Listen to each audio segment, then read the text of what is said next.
Hi everybody, I'm Bree the Plant Lady, checking in with a monthly container garden tour. Now we are in the last part of March. I can't believe how fast time is going, and all of the containers are looking great, although it's definitely starting to become a chore to keep everything watered. And a lot of the cool season stuff is starting to bolt, and I'll definitely be thinking of doing some container change outs earlier than ever, but that's just sort of the theme of 2023. And speaking of the theme of 2023, we've had one heck of a pollen season here in the Southeast. And for those of you who don't live in the Southeast, you probably don't quite understand what it's like to have this much yellow stuff floating in the air.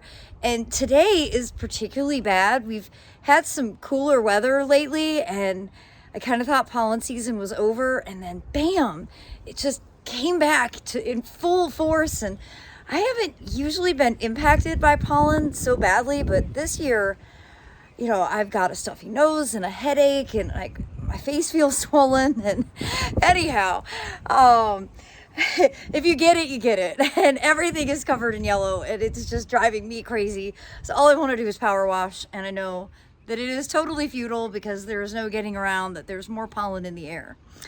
Anyhow, let me turn this camera around and show you how all the pots look, because really it's been a truly extraordinary season for container gardening, and I'm really excited to show you how everything has grown out.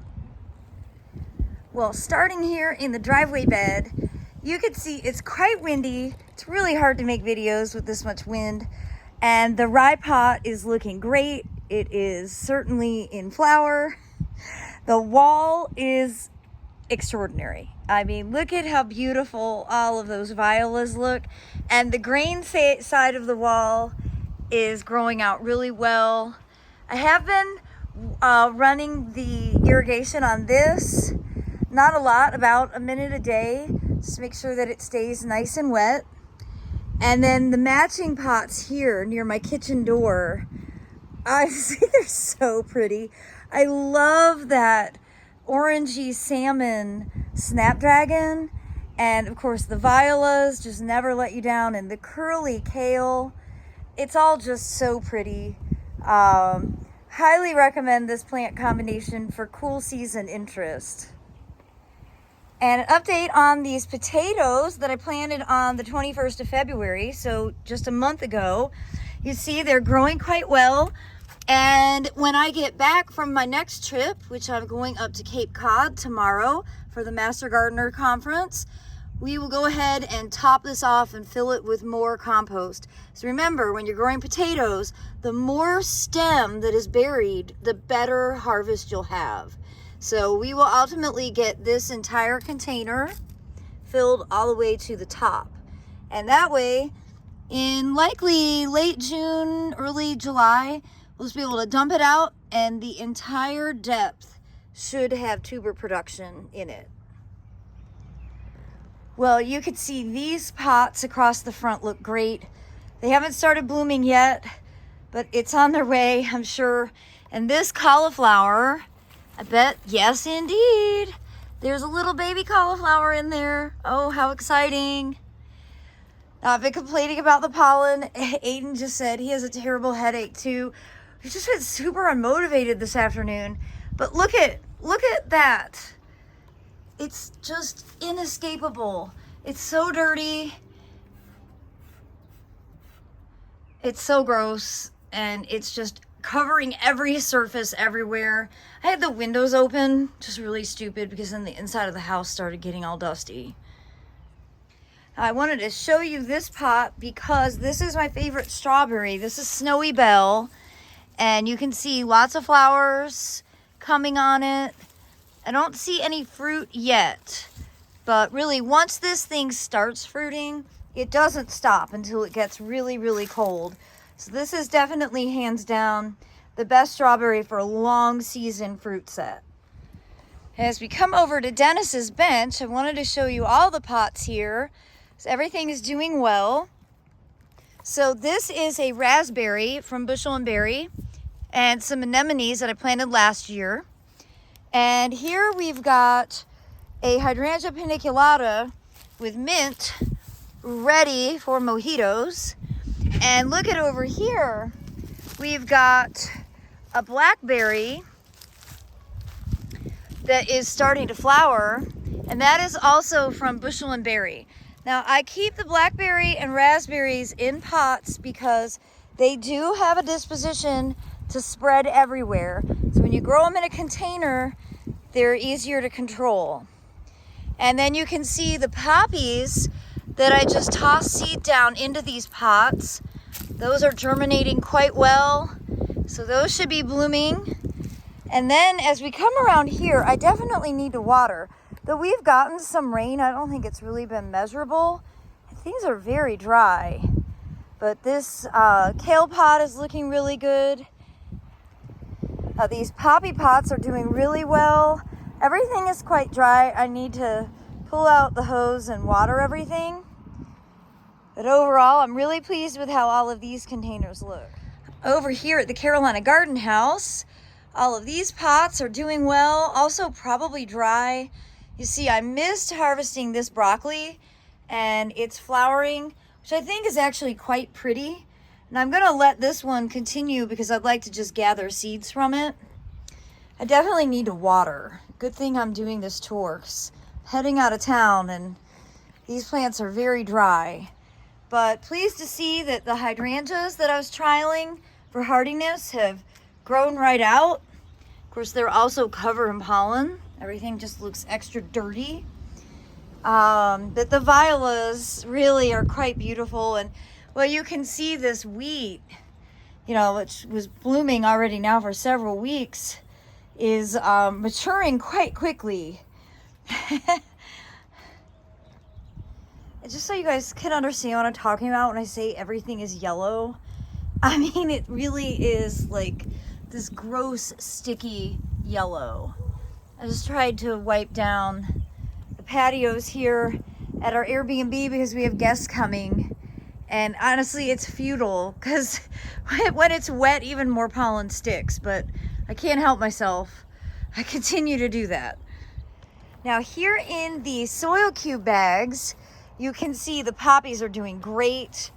You know, fabulous germination. These are just soil cube bags with holes poked in the bottom. Good show here. This is self-sown. These are what Abby and I sowed on January 3rd. And of course I was doing an experiment growing poppies and grains together, and the grains have outcompeted the poppies, but the poppies are still down in there.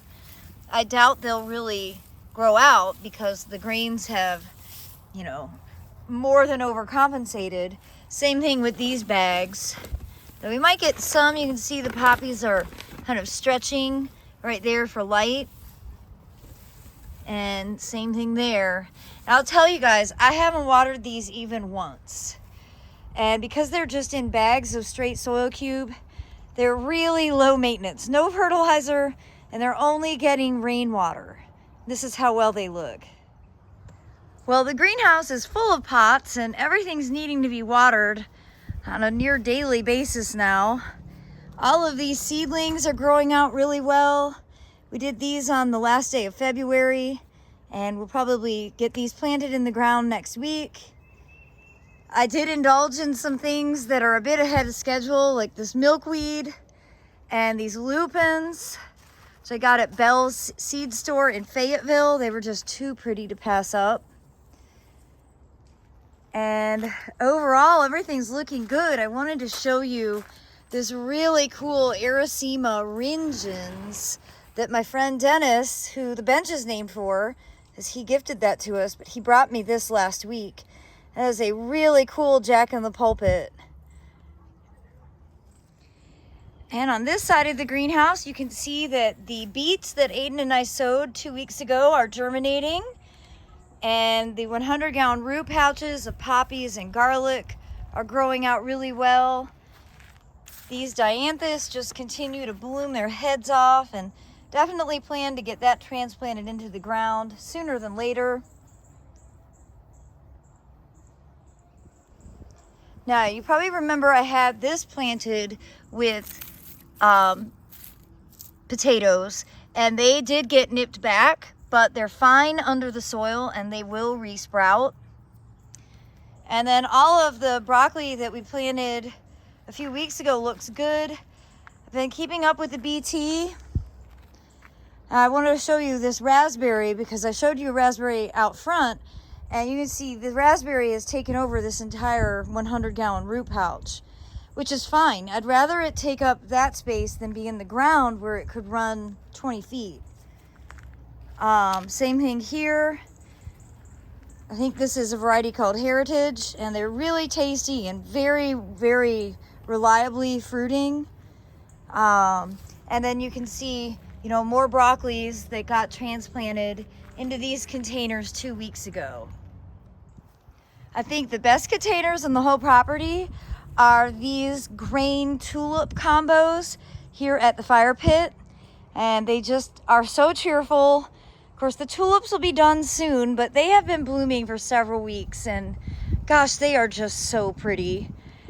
And you can see here is some really interesting dianthus that I grew from seed, and then that is a fava bean that I planted last September that made it through the winter.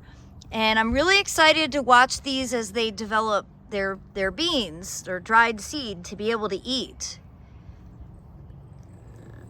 Now you can see I did not cover this hydrangea, and compared to the ones next door, which are the same variety, this definitely has more dieback, and most of the tips, the top parts of the tips are dead. So that shows they need to be planted in a more protected zone. This is quite exposed here. But the blueberries on either side are doing really well, and they bloomed, you know, basically are finished blooming, but you can see where like the tiny berries will ultimately form. But the real showcase is here. You can see the barley is starting to flower, and it's just such an extraordinary seed head. And this is a combo I just cannot say enough about. I definitely will do this again next year. It is well worth the effort. And I mean, planting this took like probably 2 minutes each pot, so it's not like it's hard. And these winter interest pots are really low maintenance because they really don't need to be watered all that often. I think this is Green Thumb approved. Of course, I don't want to forget this window box, which is west facing. And you could see that the grains, which I think this is wheat, and I love this viola so very much, have done really, really well.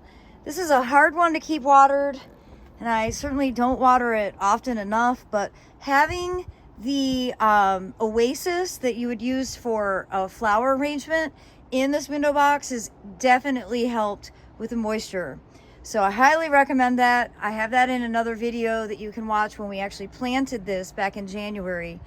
And it's definitely made keeping it watered significantly easier. Well, and here on the back patio, I've pulled a lot of plants out that were on the bottom level of the heated shed because we don't have any frost in the forecast. So I've got one big succulent pot out. Of course, it's full of succulents, and I don't trust the forecast to remove everything. It's one of those things, like once you do it, it'll definitely get cold. I do see an amaryllis that's about to bloom that I need to pull out, so it can actually be enjoyed. But I do love this foodscape pot that I planted way back in early October. This was actually a container I did as a demonstration for this new online gardening class from Peppermint, which I don't think is live yet, but when it is, I'll post links for it. But it's amazing to see how it's grown out, and that is the dinosaur kale bolting. And of course you can eat it at this stage, but I'm allowing it to go to seed. For one thing, the pollinators love it, but also just so I'll have my own seed to be able to grow out again. And same thing with the curly kale right there. This is its flower head just getting ready to open. And I really just think you can't go wrong with snapdragons, and it's been fun to watch the bees get in there and You know, they burrow themselves in and gather nectar.